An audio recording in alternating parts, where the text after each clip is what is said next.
First at 5:30, we have continuing coverage of the death of Pope Francis. The leader of the Catholic Church died early this morning due to a stroke and heart failure. According to a statement from the Vatican's press office, Pope Francis was 88 years old. Thank you for staying here with us on TV and streaming on WUSA 9+. I'm Lorenzo Hall. And I'm Leslie Foster. Our Simone D'Alba is live at the Basilica of the National Shrine of the Immaculate Conception in Northeast D.C. Yeah, and we know, Simone, people have been showing up all day to pay their respects to the Pope, right?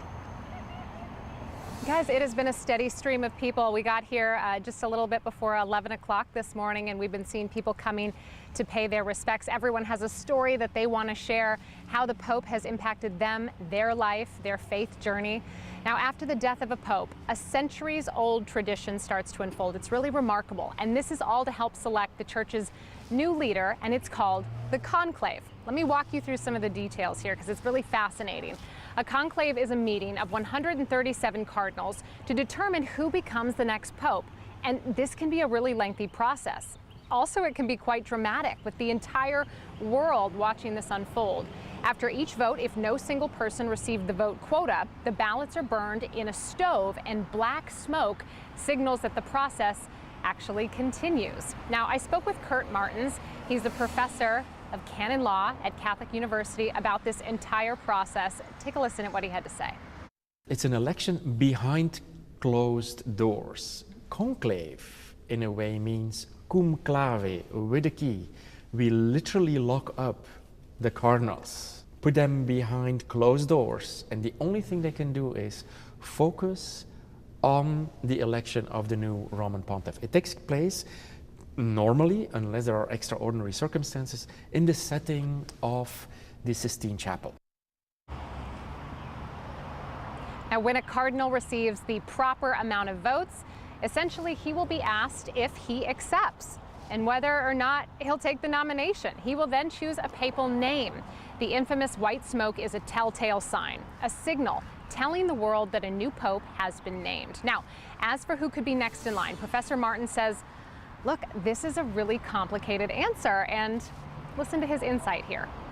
Shortlists are always dangerous because there is this old saying that whomever enters the conclave as pope exits as cardinal, meaning the favorite typically never wins. And so you have to be very careful. A cardinal who wants to be pope shouldn't say it. Now, a cardinal who wants to be pope needs to be checked out, because that is something, if you have ambition to become pope, then that is such a big responsibility.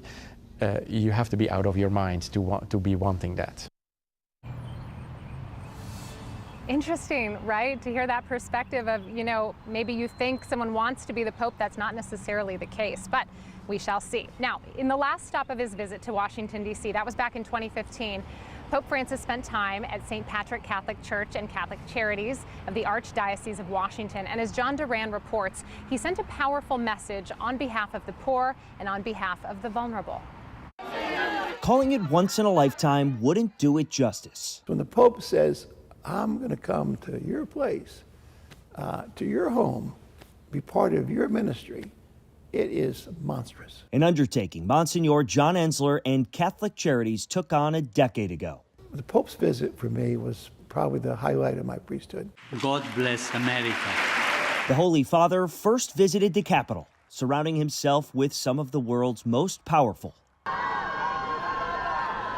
was a real message, I think, for us, in that he could have had a very large state luncheon with all Congress, all Senate present. I'm sure the president there as well, just have a huge, huge luncheon. And it would have been after his talk in the morning. In the morning, he spoke on the Capitol. And he said, no, I want to go to the people. I want to go to the people in need. And so he left the Capitol and came right from there to Catholic Charities. The leader of the Catholic Church arriving at St. Patrick's with his message of equality. There is no first or second class. There is brotherhood. He's a very gracious, kind, prayerful, loving man.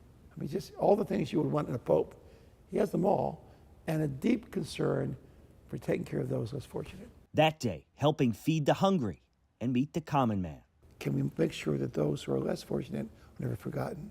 And so that was his message, I think, by his action, by his words, but also by his just presence. He worked the crowd. He walked around the crowd. He greeted people at tables. The kids, when they saw him, came flocking towards him. A warm, friendly figure that made everyone feel like they belonged. There's been a lot of popes. He might be my favorite. Because I met him personally, probably yes. Because I saw who he was face to face, probably yes. Because I sensed that he is not just a persona, he's the real deal. But also because I like a church that's more open, more inclusive, more welcoming, more able to find a way to make sure everybody's included.